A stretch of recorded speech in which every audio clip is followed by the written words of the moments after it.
Welcome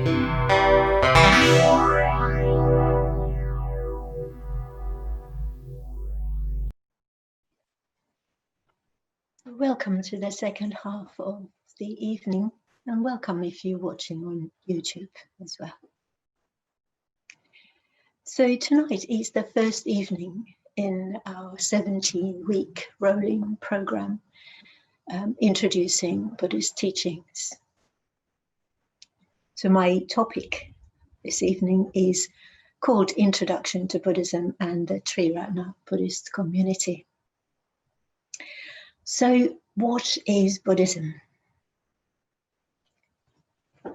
Cease to do evil, cultivate the good, purify the mind. This is the heart of Buddhism. So this verse from the Dhammapada is said to be the definition of Buddhism. It's sometimes called the chief of all sayings. But there are other possibilities. So depending on which teaching we come from, Buddhism could be defined in a different sort of way. So in the context of this class, we introduce Buddhism as the threefold way of ethics, meditation, and wisdom. So that ancient formula is another possible definition of Buddhism. So it is the basis for these 17 weeks that it takes for us to introduce you to Buddhist practice and teachings. So we'll introduce Buddhist ethics as guidelines for a happy and fulfilled life. Each week we give the first half of the evening over to meditation, and then later on in the 17 weeks there'll be further instruction about meditation topics. The wisdom part of the program is made up of the essential teachings of the Buddha, and these teachings we call the Dharma.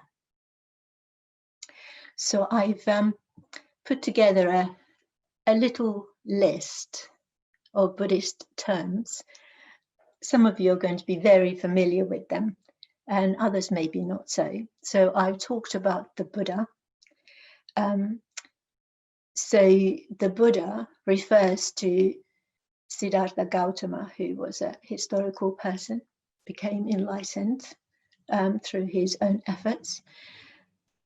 But we also use the term Buddha to refer to, I guess, this ideal of enlightenment, even the Buddha principle. And then the Dharma, as I said, is the Buddha's teachings, but it has a second meaning as the truth, the universal truth revealed through those teachings. So we will introduce you in the course of this wisdom part of the 17 weeks to the three refuges, to conditionality, to karma, to the three marks of conditioned existence, to the Four Noble Truths, to the Noble Eightfold Path, meaning of ritual in Buddhism, amongst other things. And if you continue to attend this class, you will also become familiar with the Sangha, the spiritual community made up of, in this context, all of those who turn up at this class. But that term too has a second meaning, a sort of a narrower meaning of all the Buddha's enlightened followers throughout the centuries. So Buddha, Dharma and Sangha is another possible definition of Buddhism. So these three, Buddha, Dharma, Sangha, are called the three jewels, or the three most precious things, or the three refuges. And the name of our tradition, Tri-Ratna, means just that. It means the three jewels of Buddha, Dharma and Sangha. So Tri-Ratna is a Western Buddhist tradition. We practice in a Western context as a lay rather than a monastic tradition. And clearly, Tri-Ratna is a Western tradition, although it now has a large following in India, especially among the Dalits, the ex-untouchables. Our teacher is Sangharajita, who died just a couple of years ago, and he has left us an incredible legacy of teachings. He has given an interpretation of the Buddha's teachings for those of us living and working in the Western context. And we often refer to Sangharajita as Bhante. That word Bhante means teacher. Its female equivalent is Ayya. So I want to say a little bit about, well, first of all, the history of Tri-Ratna, and then how it's a little different from some other traditions that some of you may be familiar with. So Sangharajita was an Englishman born in London in the 1920s. He was posted to India during the war, and after the war, he stayed on in India for another 20 years or so. During his time there, he was ordained as a Theravadian monk. And then on the instruction of his teacher, he returned to England in the 1960s. Once he was here, he very quickly realized that the way Buddhism was practiced in the East would not work in the West. So he presented a way of practice, still staying faithful to the Buddha's teachings, a way of practice to people working and living in the world, which allowed them to become serious practicing Buddhists and not just support for the monks. And in the East, even today, the laity simply provide the monks with food and robes because the monks are seen as the serious practitioners of Buddhism. And I've certainly seen this for myself, both in Sri Lanka and in Japan, although I expect things are slowly starting to change. I was particularly thinking of the Japanese tradition, Nichiren, and its offshoot, the Soka Gakkai. And it's not really surprising that the change would start in Japan, which is not such a traditional society as the society in Sri Lanka, for example.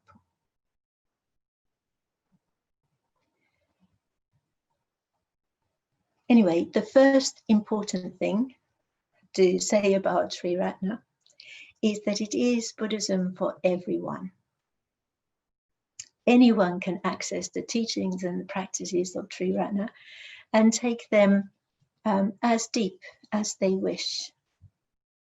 So those of us ordained into the Tri-Ratna order, we still have our lives in the world, although hopefully not living worldly lives. So another noticeable difference about Tri-Ratna is its emphasis on Sangha, and especially on spiritual friendship as the foundation of Sangha.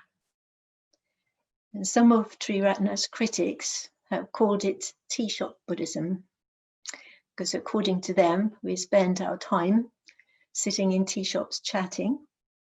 Might be coffee shops nowadays, actually.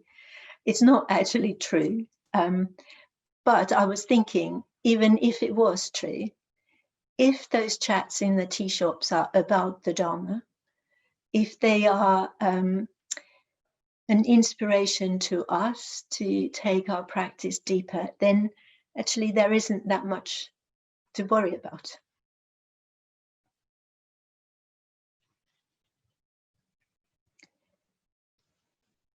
Another, I guess, another legacy of Sangharakshita's is to do with the importance of arts.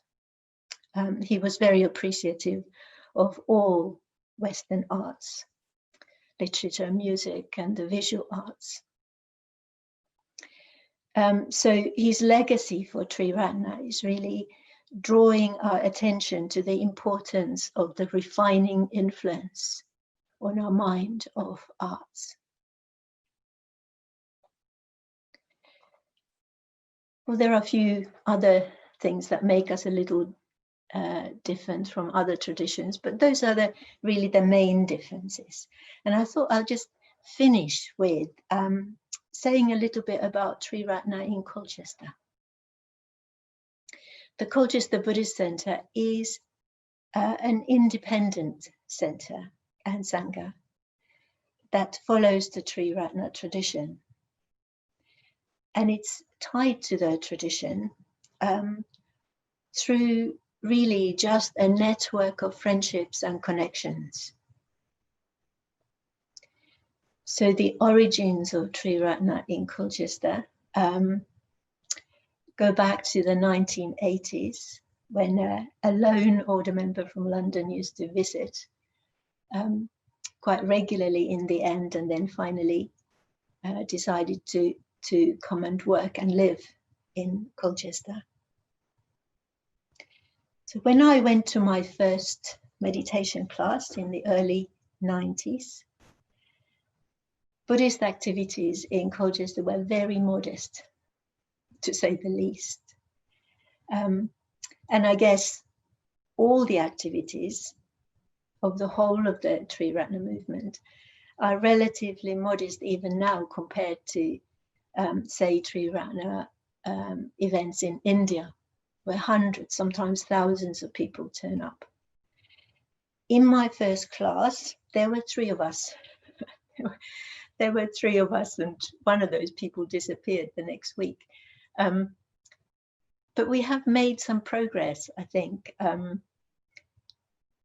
in these 20-something years. So nowadays, especially when we're back at the center, you know, we might have 30 or more people coming along. So we have had a 10-fold increase in this time. I might not say any more than that. So thank you everyone for listening.